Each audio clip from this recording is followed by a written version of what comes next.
Salam alaikum à tous, j'espère que vous allez bien. On se retrouve aujourd'hui, Benella, pour une nouvelle vidéo concernant le sujet du Mehdi, comme d'habitude. La vidéo aura pour titre Il aura les munitions des prophètes. Donc, on va essayer de voir ensemble qu'est-ce que ça pourrait dire. Et avant d'approfondir ce sujet, on va d'abord voir ensemble la définition du mot munition, hein, hormis le fait que ça soit les balles d'un revolver, souvent c'est employé dans ce cas-là. Mais là, pour le cas, on va prendre l'autre définition, c'est-à-dire la définition plus ancienne de la racine. Donc le mot munition signifie ensemble des moyens de subsistance et de défense dont on munit une troupe, une place. Donc quand on dit les munitions des prophètes, c'est de cette définition-là qu'il s'agit. Alors, la méthodologie pour cette vidéo, je vais passer en revue quelques prophètes et on va essayer de voir comment les histoires des prophètes que je vais citer pourront être valables pour le Mehdi, et ça nous permettra de peut-être un peu mieux comprendre le sujet du Mehdi. Et puis voilà, après ce que je dis, c'est vraiment une théorie, c'est une réflexion. Il y a des choses qui sont pas officielles, on va dire, mais en regardant les histoires des prophètes, on peut s'imaginer certaines étapes de la vie ou du cheminement du Mehdi, et je pense que ça va être intéressant. Donc, bismillah. Alors, on va commencer par Adem alayhi salam. Donc, Adem, on sait que Allah subhanahu wa ta'ala a accepté son repentir quand on regarde la sourate 2, Al-Baqarah, verset 37. Puis Adem reçut de son Seigneur des paroles et Allah agréa son repentir car c'est lui certes le repentant, le miséricordieux. Donc là, on voit que Allah subhanahu wa ta'ala a accepté le repentir de Adem alayhi salam. Et on a un texte concernant le Mehdi qui dit que Allah acceptera le repentir du Mehdi en une nuit. Donc il y a ce premier point en commun avec Adem qui est le repentir qui sera accepté. Ensuite, le deuxième point en commun qu'on peut voir, c'est que Adem était là au premier jour de l'humanité, forcément vu que c'était le premier être humain. Donc on a ce miroir avec le Mehdi qui, lui, s'il restait qu'un seul jour à l'humanité, Allah l'allongerait certes pour envoyer quelqu'un de la descendance du prophète sallallahu alayhi wa sallam. Donc c'est comme si l'histoire commençait avec Adem et qu'elle aurait pu finir avec le Mehdi dans le cas de figure où s'il restait qu'un seul jour et que le Mehdi ne serait pas encore arrivé. Après, on sait qu'après le Mehdi va se passer encore l'autre événement, donc le Mehdi ne sera pas le dernier homme sur Terre, mais on peut quand même faire un lien intéressant entre ces deux événements. Ensuite, on va passer au prophète suivant qui est Noé alayhi salam. Le parallèle que j'ai vu entre Nuh alayhi salam et le Mehdi, eh bien, c'est que Nuh, quand il a construit l'arche, le bateau, il était dans un désert, il me semble. Et quand il construisait ce bateau dans le désert, les gens se moquaient de lui, lui disaient mais pourquoi tu fais ça, etc. Et pour le Mehdi, ça va être un petit peu pareil. Au début, il y a très peu de personnes qui vont le suivre. Et justement, quand le Mehdi va agir au début, les gens vont pas comprendre ce qu'il fait, alors que lui fait ça par rapport à Allah, par rapport à sa guidée. Et beaucoup de gens au début vont être un peu sceptiques par rapport peut-être à ces différents projets. Bien sûr, ça il me semble que c'est avant l'allégeance, hein. Et très peu de personnes le suivront au début. Tout comme Nour, quand il a construit l'arche au milieu du désert, les gens le pointaient du doigt, et le Mehdi, peut-être que pareil, au début, quand il s'exprimera ou qu'il parlera d'Allah ou de religion, peut-être que les gens auront le même comportement à son égard. Mais il sera patient et endurant, et au final, son arche sera la bonne. Ensuite, on va passer à Salih alayhi salam. Pour Salih, j'ai pris l'exemple de la chamelle, parce que son peuple, il ne voulait pas croire en Salih, il ne croyait pas que Salih était un prophète, ils lui ont demandé un miracle. Et Salih a fait sortir une chamelle d'un mur pour qu'il croie et qu'il se soumette à Allah. Et je pense aussi que le Mehdi, justement, à travers ses arguments, à travers sa guidée, il apportera certes pas de miracle, mais il aura des arguments irréfutables concernant la véracité de la religion, concernant l'exactitude de sa foi, etc. Et ça sera équivalent, si vous voulez, à la chamelle que Salih a fait sortir du mur comme preuve. Et le Mehdi, à travers ses arguments, ça sera une preuve presque tout aussi solide qu'un miracle, si vous voulez. Donc voilà pour le point en commun avec Salih.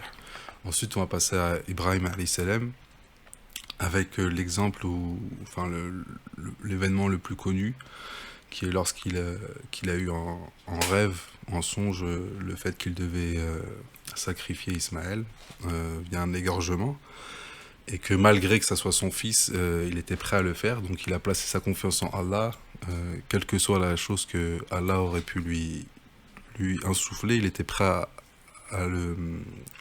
à l'exécuter, à un tel point qu'il était prêt à égorger son fils. Donc ça demande une grande confiance en Allah pour en arriver à ce stade-là. Je pense que nous, si demain on a une intuition ou un songe où Allah nous dit de, par exemple, quitter notre travail ou une chose comme ça, on aura peut-être du mal. Et le Mehdi, je pense qu'il placera sa confiance en Allah, quelles que soient leurs conséquences, parce que vu qu'il sera bien guidé, c'est-à-dire que des fois il pourra faire des choix qui iront à l'encontre, si vous voulez, de sa logique, mais que sa confiance en Allah prendra le dessus sur sa raison. Donc je pense que le Mehdi aura une confiance en Allah qui ira au-delà de sa raison, et ça peut faire un bon point en commun avec Ibrahim alayhi salam. Ensuite, j'ai pensé à Younous alayhi salam. Vous savez, Younous, il a plus ou moins rejeté sa mission, c'est-à-dire que quand il lui a été demandé d'avertir son peuple concernant le fait qu'il n'y ait qu'un seul Dieu unique, etc., il a commencé sa mission, et puis lorsqu'il a vu que son peuple ne se soumettait pas, il a décidé de s'enfuir. Et lorsqu'il s'est enfui, ensuite, bref, il s'est retrouvé sur un bateau. Et suite à ça, il a perdu un tirage au sort, il me semble, et il a dû sauter du bateau en raison du poids du bateau. Il fallait que quelqu'un saute du bateau pour libérer de l'espace ou du poids. Et c'est Younous qui avait perdu au tirage au sort, et il s'est retrouvé dans l'océan, et une baleine est venue le cueillir. Il s'est retrouvé dans le corps d'une baleine. Et il a survécu à ça, et puis lorsqu'il est revenu à son peuple, il s'est rendu compte qu'entre-temps, son peuple avait fini par se soumettre à Allah. Alors, dans cette histoire que je vous ai brièvement résumée, on peut voir peut-être deux points en commun avec le Mehdi. Déjà, c'est le fait que le Mehdi refuse sa mission, tout comme Younous l'a plus ou moins refusé. Du moins, il l'a commencé, mais il a ensuite tourné le dos à sa mission. Même si c'est pas tout à fait pareil, on sait que le Mehdi refusera d'être le Mehdi lorsque les savants vont lui porter allégeance, ou que les gens vont le reconnaître. Il va toujours nier ce statut.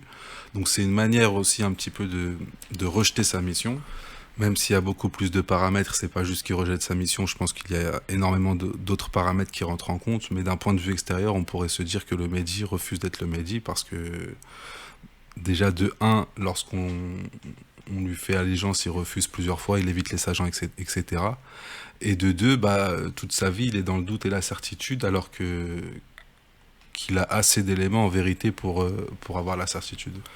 Ensuite, concernant la deuxième chose, c'est que Younous alayhi salam, comme je vous l'ai dit, il s'est retrouvé dans le ventre d'un poisson, ce qui est une épreuve assez compliquée. Donc je me suis imaginé que peut-être le Mehdi pourra aussi vivre une expérience de survivalisme. Vous savez, sur YouTube, il y a plein de témoignages de personnes qui ont survécu à un accident d'avion, des personnes qui ont survécu, je sais pas, 30 jours sur une île déserte, un avion qui s'écrase dans l'océan et la personne survit, etc.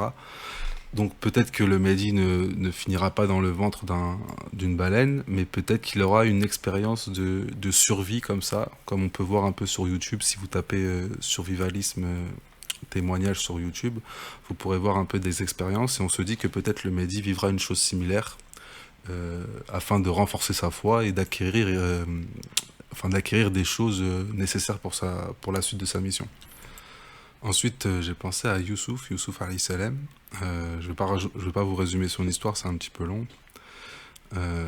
La sourate 12 la raconte très très bien, alhamdoulilah. Mais pour les grandes lignes, on sait que Youssouf alayhi salam avait la capacité d'interpréter les rêves. Donc, vu que le Mehdi aura énormément de visions, aura peut-être accès aux rêves, etc., il fera peut-être des rêves particuliers. Et peut-être que ces rêves lui permettront d'accéder à des informations pour son avenir. Donc peut-être qu'il aura aussi cette capacité, c'est-à-dire d'interpréter les rêves. On sait également que Youssouf a été trahi par ses frères dès sa plus jeune enfance. Donc ça peut être aussi un point en commun avec le Mehdi, dans le sens où on sait qu'au début de son affaire, son entourage va lui tourner le dos, parce que le Mehdi, quand il va vivre des choses un peu surnaturelles ou hors du commun, si je puis dire, eh bien son entourage ne comprendra pas trop ce qui lui arrive, et il risquera de lui tourner le dos. Et du coup, ça pourrait mettre le Mehdi dans une sorte de puits spirituel, c'est-à-dire la trahison des frères de Youssouf l'ont emmené au puits. Eh bien, peut-être que la trahison de... C'est une forme de trahison, on va dire, de pas encourager le Mehdi durant ses épreuves ou de le rejeter par rapport aux choses qu'il a vécues. Eh bien, le Mehdi va peut-être se replier et s'écarter des gens. Et le fait de s'écarter des gens sera aussi une forme de puits, si vous voulez, une puits un peu plus spirituel. Peut-être pas physique comme Youssouf alayhi salam, mais un puits spirituel. Donc voilà pour ces deux éléments entre le puits et les rêves prémonitoires ou l'interprétation des rêves plutôt. Après, je pense qu'avec Youssouf, on peut aussi trouver d'autres points en commun, mais j'ai pas envie que ça soit trop long et puis je laisse aussi un peu de matière pour les autres vidéos. Donc on passe au prophète suivant, binillah. Alors le prochain prophète que j'ai choisi pour cet exercice est Chouaïb alayhi salam. Donc Chouaïb, on sait qu'il invitait les gens à être juste dans la pesée. Donc on peut s'imaginer que c'était la pesée lors du commerce, lorsqu'on vendait des fruits et légumes par exemple, qu'on soit juste dans la pesée et ne pas mentir. Mais au-delà de ça, je pense qu'aussi ça peut être la pesée aussi dans les mots, ça peut être la pesée dans les émotions, ça peut être la pesée sur plein de choses. On sait bien que les prophètes, lorsqu'ils avaient une parole, elle était plus profonde qu'elle en avait l'air en première apparence. Donc si Chouaïb a invité à être juste dans la pesée, on sait que le Mehdi rétablira la justice. Donc c'est une forme aussi de justice d'être juste dans la pesée, c'est-à-dire dans le premier sens avec le poids d'un fruit ou légume qu'on vend, qu'il soit bien au poids comme il est stipulé sur l'article, etc. Mais aussi la pesée des mots, par exemple, si quelqu'un vous double, si vous êtes en train de faire les courses et que quelqu'un vous double, vous n'allez pas lui hurler dessus comme s'il avait kidnappé votre enfant, vous voyez. Vous allez être juste aussi dans la pesée de vos mots, c'est-à-dire si quelqu'un vous double dans un magasin, être juste aussi dans le sens où votre réaction ne va pas être déséquilibrée par rapport à la situation. Donc je pense que le Mehdi sera juste dans la pesée de ses actes, de ses paroles et de plein d'autres choses, après Allah Warlem. Ensuite, j'ai choisi Suleiman alayhi salam. Déjà, on sait que Suleiman, quand il a appris que la reine de Saba, quand Balqis, elle adorait le soleil, Suleiman, tout de suite, il est parti la voir pour l'inviter au monothéisme.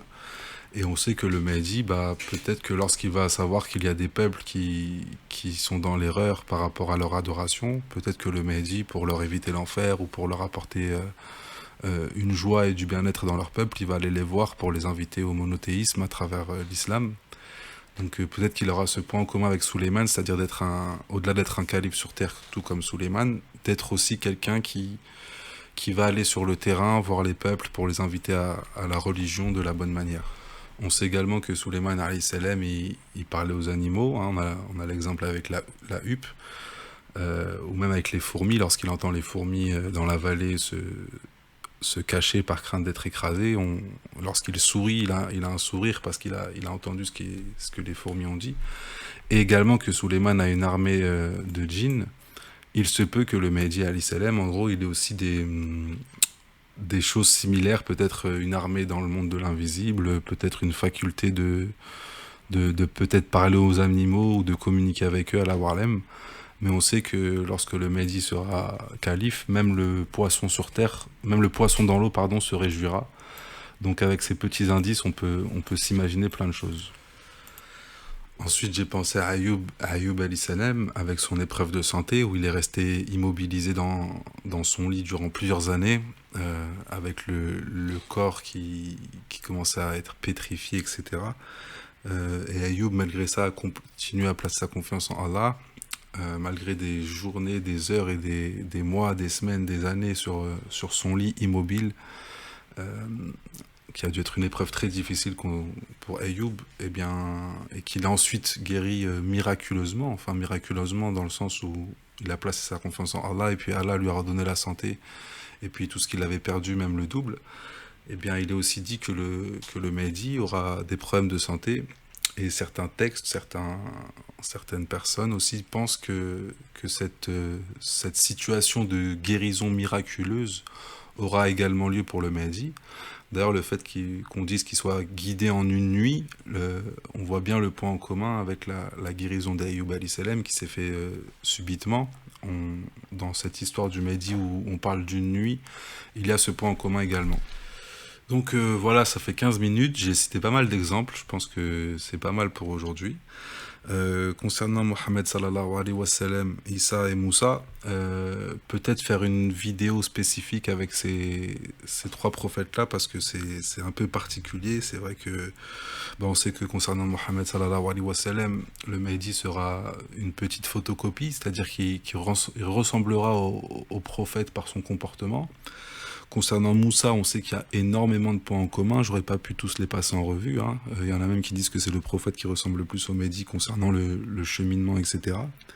Et concernant Isa alayhi salam, il va prier à ses côtés. Donc là aussi, il y aurait eu pas mal de choses à dire. C'est pour ça que je me suis dit peut-être faire une autre vidéo concernant ces trois prophètes-là. Bah écoutez, je vous remercie et je vous dis à bientôt, Inch'Allah. Allez, salam alaikum.